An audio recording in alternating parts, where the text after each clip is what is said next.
Hi, welcome to another edition of Producer's Showcase. I'm Steve Poulos.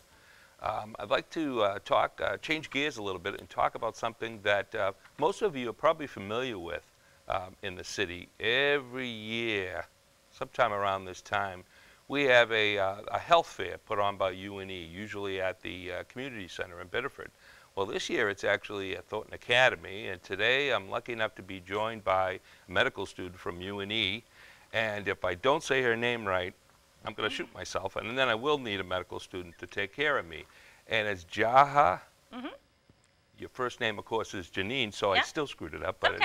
it's You Jeannine got one, Jaha. you got two. Jeannine Jaha, that's me. But I did pronounce it right, so that's great. Well, listen, thank you very much for happy to being be here. here. You know, this is something that I've always been interested in.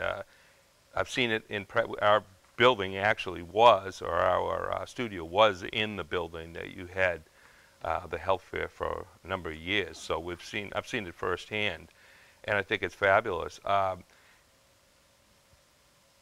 guess the thing that I came away with, not only was it informational for people and also helpful as a screening kind of, I'm sure it's helpful for the students as well, but there are a lot of people that don't really think about UNE being here. If they do, it's just a word, and they think of it as being a school, but they don't realize really what goes on, so it gives kind of a connection there, I guess.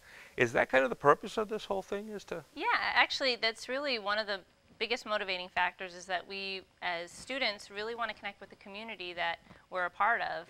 And I think at times we're isolated in our own world, and Monday through Friday is all about studying, but every now and then we need to remember and realize that we're part of a bigger community. And in Biddeford, Saco area, a lot of us live in these communities, and it's important for us to really interact with the people who have been here before us and are really part of this community.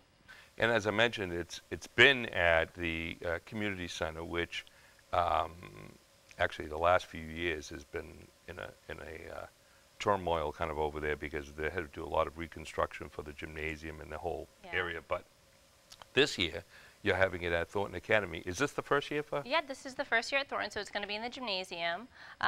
The reason behind changing location was, well, we wanted to change the scenery, and the way we envisioned the setup, we thought that the large open space of the gymnasium would make things just a little bit easier in terms of having people circulate through, and the table setup that we're intending to have. So it's really a combination of really allowing us to have more space, changing scenery, and also we want it to be somewhat centrally located so that members from Old Orchard Beach, people from Saco, people from Biddeford could kind of meet in this one somewhat central location. Parking's not going to be a problem, so that's always nice. And really, Thornton Academy is very nice to see and to walk the grounds, so hopefully we can inspire people to experience you know, the nice things around Thornton Academy. Right. Yeah, it is a nice facility over there. But it is, when you talk about centrally located, of course, it's right off the main drag, and it's easy to get from the Turnpike area if people, you know, because you think of course, the students being, it's accessible, it's very easy to get to, but also, you know, you have people that may be working or whatever, they're going to be coming there to visit you folks, and it's just all around. Yeah, it's on Main Street, so it's Main. Main Street. Of course, I did throw in the tab about having the high school, and of course the gymnasium's totally redone and in Biddeford. So hopefully. So we maybe won't. next year. Yeah, maybe hopefully next year. we won't. But I did talk to you a little bit about maybe, you know, possibility of having interest in doing maybe some mini ones and having some like mini lectures or something for folks. Yeah, I know that a lot of my classmates would be really interested in interacting with the community on that level, and there are a lot of knowledgeable people in my class, and I think it's important that we don't just keep all that information to ourselves and keep it for one time a year. So hopefully you'll see a lot more of us next year throughout. Maybe even the winter we might come out, even though it's going to be freezing. Well, and of course you mentioned, and truthfully, I mean, I really appreciate the amount of study, and I mean, it's not easy, as we talked about earlier prior to the show, it's not easy to even get to the point where you're accepted to go to school, but then you have to stay there, and by staying there and you can't just, I I mean, I've always been one of these ones that they used to call me the skater because, you know, you just kind of skate along and you pass the classes, you do good enough, and it's not really a case of that. You really have to do your best. And, you know, it's not like you have a lot of time to do these kind of things, so I appreciate it. But does it give you a chance to actually to practice the craft in a limited way, to actually be in front of the public? Yeah, absolutely. You sometimes lose sight of what you're doing and why you're doing it when you're constantly studying for exams and you're sitting in a classroom. And so these are those special opportunities that take us outside of the everyday and really put us into a place where we're doing exactly what we intend to do. Oftentimes we have patients come in on Fridays for little clinical sessions, and it's almost rejuvenating for us because we're so, oftentimes we are stressed about making grades and ensuring good marks, but it's really these opportunities that make us feel like everything that we're doing, all the stress and the study and the hard work is really worth it. So this is going to be a nice break for us. Yeah, I'm sure. And I know just from knowing a lot of people in the field and nursing and stuff as well, and I know one of the complaints that I hear all the time from our ends is and I don't know if a complaint is the right word, but they're disappointed in the fact that even their craft has changed to much more administrative work and kind of being in charge of, as opposed to being the person giving the direct care all the time, and they miss that. And I'm sure that I guess you develop good bedside manners and everything else by having that as a student, not losing sight. But as you said, in your case, it's not it simply wasn't a case where you went to high school, you graduated, went to college, got your bachelor's degree in biology or whatever, and then all of a sudden you went on and became. You've kind of been out in the working field. Could you talk about that a little bit? Yeah. So I graduated in 2010 from Northeastern University back in Boston. And I decided that I knew I always wanted to be a physician, but I knew that I didn't want to go straight from undergrad into medical school. I wanted to give myself a chance to experience the world as an adult before going back to school.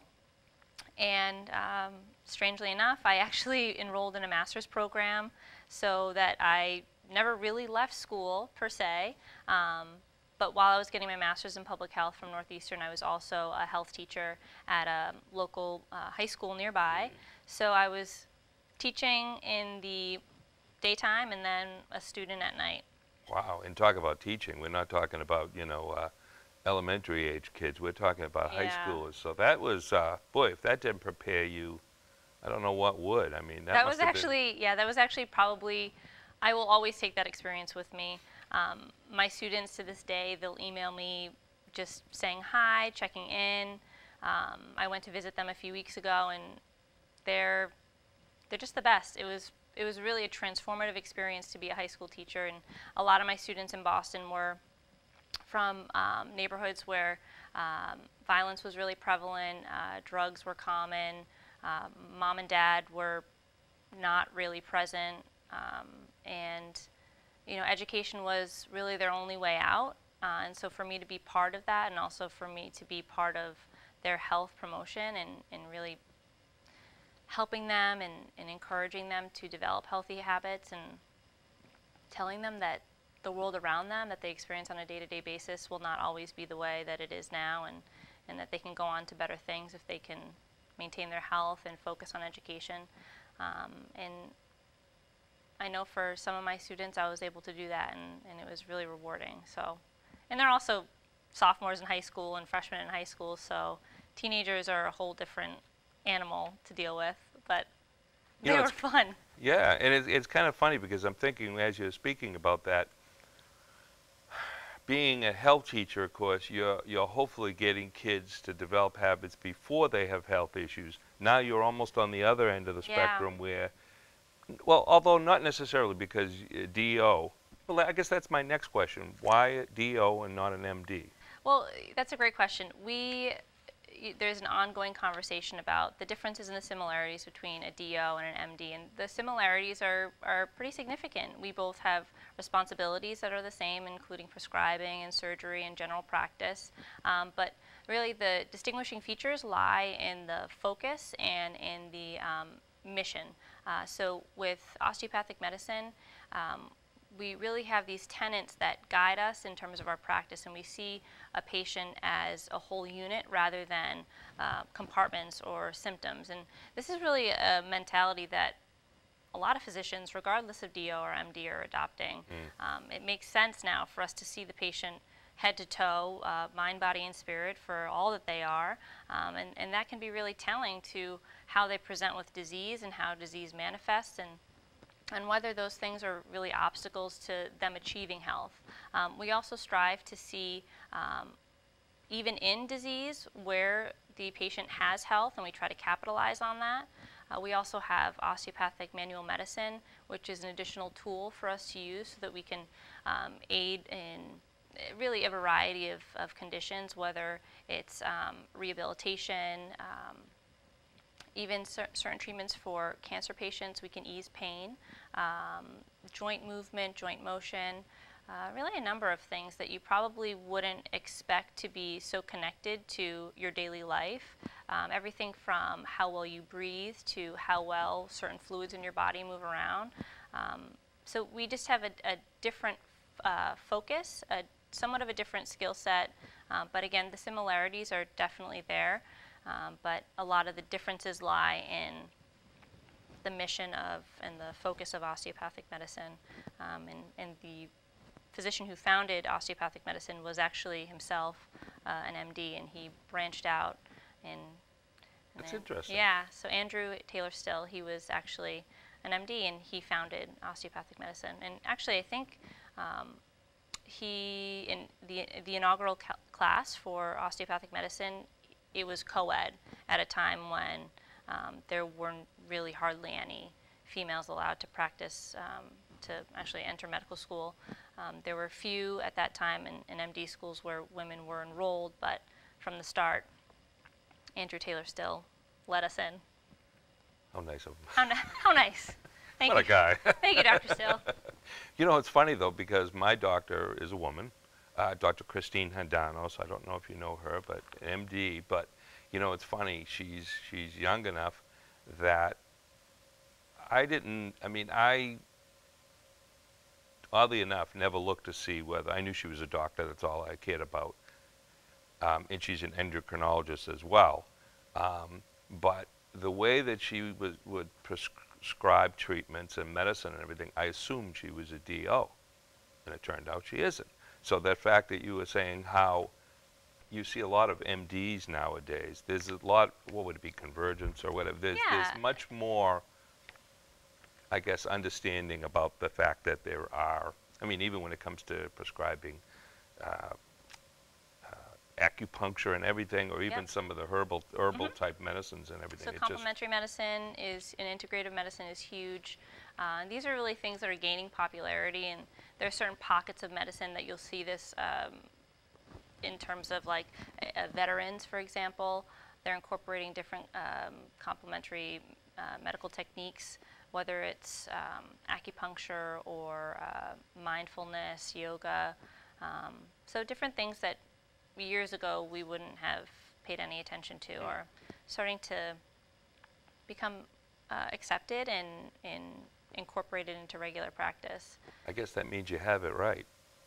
I think so. I don't think that would be happening otherwise, because that was very protective turf. Yeah. You know? Yeah. I think now, and there's been a huge merger between both the, so we have different accrediting bodies for our residency programs, DO versus MD, and so recently there's been a very big merger between the two accreditation systems so that we can start to unify, but it's important that we do maintain our identity as osteopathic physicians, but of course collaboration for the benefit of the patient is obviously the focus. Sure, because that was your goal anyway. Yeah. So if it, it really, takes, yeah, okay, yeah, we'll let you in and help out, or we'll, you know, it makes sense. And actually, you know, in talking about some of the things that you have at this health fair, which I want to ask you about, that all kind of makes sense as to why somebody out there says, well, why should I go to that?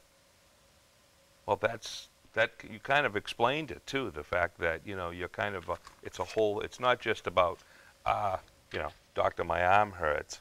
You're looking at the whole body as to and we've seen that time and time again now where people say, well, is it they used to always say, oh, they just crazy or this or that. It's either if you didn't, you talk about veterans, if you don't see it hanging off, then it must be okay. Well, you know better, and there are a lot of other systems and things at play here, and you work on it. Now I'm just babbling, but no, but it's one major thing that should really be on all of our minds, especially as we come out of a war, and we're dealing with a lot of veterans who are struggling with a lot of mental health issues, and we really need to be there to support them as physicians, regardless of DO or MD, because we know that it's about the patient, and that's our main focus. Well, that's awesome. Now, and I didn't mean to drift a little bit, but I think it's important for people to understand a little bit about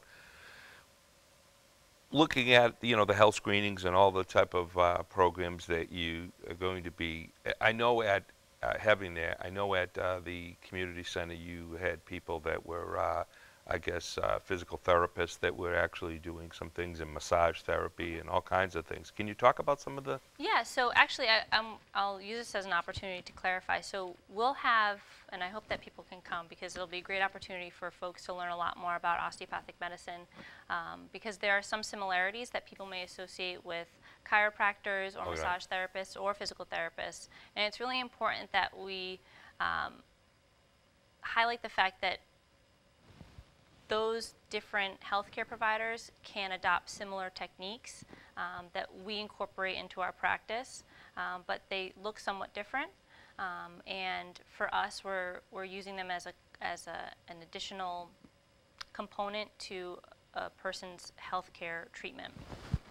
So this year, we're going to be focusing mostly on osteopathic medicine, and so what people will see, what they may think is a physical therapist, will actually be a DO. We will have a DO physician there who will monitor a number of student doctors who are going to demonstrate certain techniques. And to the public, it often looks very much like a chiropractor or a physical therapist or a massage therapist, but the level of training, of course, is somewhat different. And it's just important for us to distinguish that so that our patients know that we're capable of delivering these different techniques under the umbrella of medicine. So you're the whole package. Yeah, one-stop shop, I guess you could say. I think she's effectively me, but I guess then now that proves a point. I've just seen, I haven't really talked to them, and this is why people need to go to there. Yeah. Now I see that, you've got actually all these capabilities. Yeah, Well, so I think it's important because there are far more DOs that are in school training now than there have been in the past, but still the country is dominated by MDs, and so it's important for us to become a little bit more public in terms of our identity as physicians, so people, members of the public, are really aware of the similarities and the distinguishing features between both types of physicians. But regardless, I want to come back to the point that it's about the patient, and it's not necessarily about what we are and what we can do for you. Well, actually it is about what we can do for you, but it's not for our own benefit. It's really for the patient. And it's important for people, I guess, to, I'm glad you clarified that. And the reason why I say that is because it's confusing. Yeah, it really it is. Healthcare in general is really confusing, especially with insurance and referrals and different providers. Healthcare in this country has its own set of problems, and it can be really alarming when you're trying to navigate the healthcare environment and you have these two physicians and you're not familiar with the letters after the name, and that's why people should come to the fair so we can clarify, and regardless, you're going to get exceptional care. Well, and you can't blame people for being confused. Obviously, No. you don't, because what is it? You can even have somebody that's a doctor of nursing practice or whatever. I forget what the actual designation is for them, but it's like, how do you know? How do you know? Well, I mean, this is how you know, first off, because I think you're going to be explaining a lot of this there. People get to see firsthand and it's definitely not chiropractor. I know that, but It's not. Nope. but And we do have MDs who are part of our faculty, and we have a lot of our faculty members who collaborate with MDs from various schools. So it's not something that we try to keep to us in the group. Right. We really want to share our information about osteopathic medicine with others so that they can really see the benefit.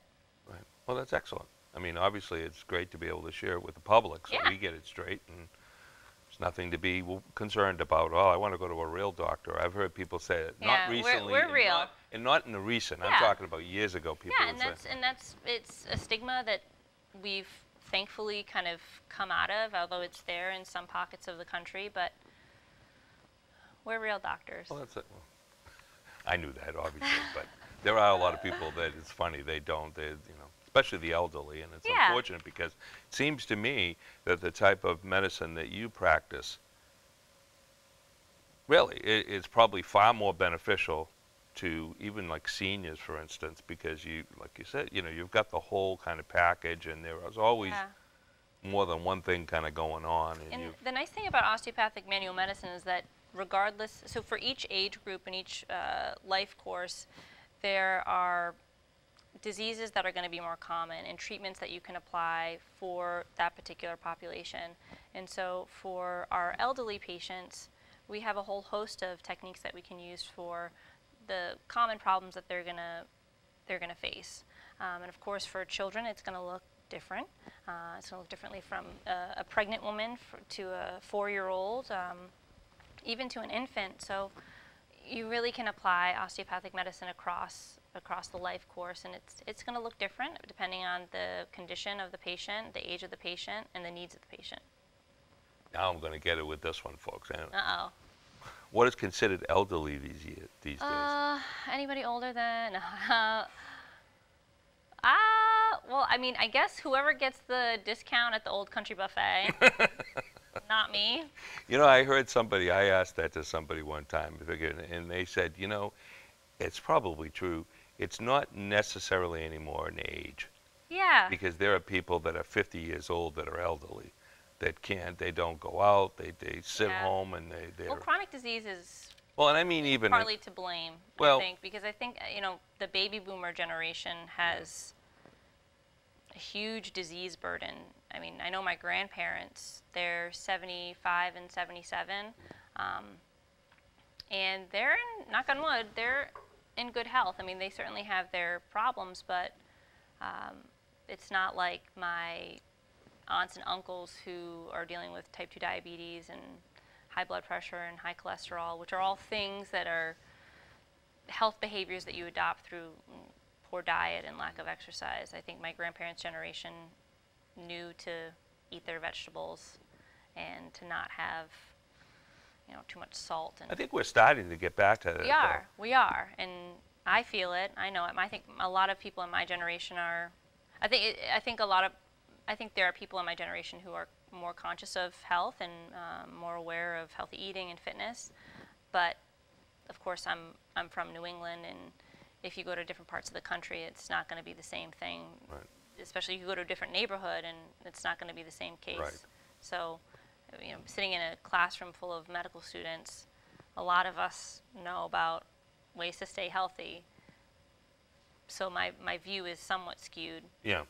But I like to believe that there's been somewhat of a reawakening among the public, that, especially with the obesity epidemic and type 2 diabetes, that we're starting to pay a little bit more attention to the food that we put in our mouths and the exercise that we do or do not do.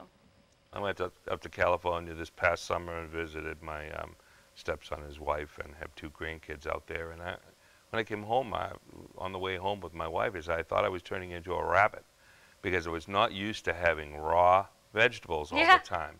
And that's what the kids are used to. And there were times, and honest to God, they're so used to that because their mother and father are but very good about that, is, if they were offered a cookie, a lot of times they would rather take the vegetables or the, some fruit and stuff. But I really did think I was turning into a rabbit, but I'm sure they have the right, but, I guess I fall into that category that was used to the all the bad stuff. You but saw the cookies and all the yeah, but I've gotten good. My wife. yeah, and I've gotten. You know, as I said, I've gotten good. My You've got- wife. yeah. So I haven't really gotten good. I just. Your wife's taking Yeah. care of you. That's right. That's a plug for your wife. Well, she's at a plastic surgery office, so she sees the opposite end of the Yeah. people that maybe didn't take care of themselves And sometimes. it's nice to know that if you just change the way you eat, which is not the easiest thing in the world, all habits and behavior change are really difficult. But I think it's somewhat reassuring for people to know that just small changes, not having soda with every single meal, opting for water, having half of a normal sized piece of cake instead of the piece you'd normally have, all that stuff kind of adds up, or going for a 20-minute walk each day. And every day that you do it, it becomes more embedded into your daily schedule, into your lifestyle, and before you know it, you're feeling a lot better, and you're off that medication. Boy, I think I'm going to have to go to this fair. Why not? I think everybody should really, but Yeah, I mean, I've got everybody should. That's right. There's your camera. I should look at your camera too. Oh yeah, I know. I keep looking at the wrong one. I know there are 3. Well, thanks for having me on your show. Yeah, this is a great show. I'm glad you could come to my show. Anybody else want to come to my show? Well, we actually, we spoke about this earlier, and I think it would be great. Now I can maybe hopefully put you on the spot. Okay. Because we're not just citywide anymore. We can be seen in 3 towns. But not only that, we stream on the web. The World Wide Web. That's right. So now I've got you on the spot, and anytime you would like to have your own show, and maybe you could host, have on your fellow students, have on faculty members, have on your husband, because he's a chemical engineer, you mentioned. So have him on, talk about all the horrible situations going on. Yeah, now he works a lot with rare genetic diseases. So interesting spin, because we talk a lot about common chronic problems of disease, and every now and then we get a small taste of a rare genetic disease, and it's interesting to hear him talk about drug development and really these horrific genetic conditions that affect only a few people, but when you think about the magnitude of the disease, it's heartbreaking. So. Well, how about that Ebola? Yeah, I mean. Is that really as big a deal as it is right now? Ebola virus, it's, well. I know the disease itself is, but they've had a new outbreak, I guess. Yeah, it's always alarming whenever you have an outbreak of an infectious agent that is difficult to control or hasn't really infected as many people in a very long time. So this can go back to the H1N1 scare or smallpox or really any infectious disease that has caused well, like the flu epidemic in 1918 or whatever it was. Yeah, it wiped out a lot of people. So it's always alarming for healthcare providers and for physicians to manage how that's going to be handled. You have a lot of other people that are going to be part of that problem solving, epidemiologists at your local health department or your state health department. You're going to need to rely on pharmacists. You're going to need to rely on vaccine providers if there's a vaccination available. It really changes the whole landscape of medicine in that moment. It may call more to the emergency rooms to facilitate the incoming patients that are going to express these symptoms. So yeah, I mean, like I said, it's never a good thing. And the one thing is going to these health fairs and learning how to get healthier. If you start off healthier, you probably have a better chance at fighting off some of these things. So that's maybe the way we start. We get healthy first and get maintain healthy it. and hopefully stay healthy. That's right. And we'll help you do that. And I think you folks do a wonderful job with that, even though I got it wrong about the physical therapist. It's but okay. I guess But it was a great opportunity for me to share with everyone else the difference and to explain it. And to also to be introduced with your new show. What's the name of it? Is it going to be Jeannine Jaha show? Or? Yeah, maybe the Jeannine Jaha show. Okay, it sounds great. Maybe the student Dr. Jaha show. Excellent. That's good. So you're stuck now, though. You got to tell you. To get my friends along with me. Well, hey. Might need more chairs. We got 60 of them over there. You can have a live audience. That's the way it was set up. That'd be great. Well, We'd love excellent. that. We're only right at the road. No, so. I know. There's no excuse. And as a matter of fact, I even worked it out with my friends at the Zoom bus service that volunteer because they come right by here from Perfect. Uni, pull right in the parking lot, drop you off. Do a little Take you show back. and then go back to class. Absolutely. I We think don't it have could a work. candy machine, but we do have a coffee maker back there. And, med students aren't really, well, we do like candy, but we'd rather have coffee. okay, coffee, and we'll get you plenty of raw vegetables, obviously. And Yeah, all the raw vegetables you can have.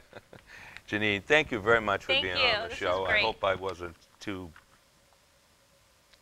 I don't know what the word would be, actually. You were great. All right, thanks. This was great. So Mich- come to our fair. Michelle, I got to tell you, the young lady that does the show, hopefully you'll get to meet her and come back and discuss on her show the main menu. She's fabulous, and she's so healthy it makes you want to, you know. Well, I look forward to meeting her. Yeah. Well, good, and love to have you back again. Yeah, thanks Believe for having me. This was great. You've got my number. Yes. Anytime, doesn't matter what it is. Everybody here, Steve Dodlin, Pat, everybody involved in this place would love to have you Oh, folks thank here. you. And Yeah. so, All right. lectures. Well, I'd love for all the viewers to come see us at the health fair. We'd love to meet you. Oh yeah, and by the way, what exactly is the date on that? Oh, it's April 26th. It's Saturday, so that's 9 a.m. to 1. Stop by anytime. It's free for everybody.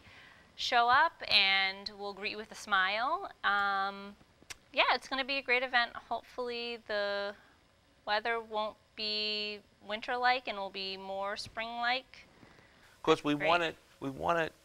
want it tolerable. We don't want it too good because Yeah. people will be heading other Yeah, places. yeah. Say, oh, It I has feel to be great. just right. Yeah. It has to be just right. So, as long as it's not snowing, Yeah, that'd be great. or 90 degrees. Or 90 degrees. Yeah, right?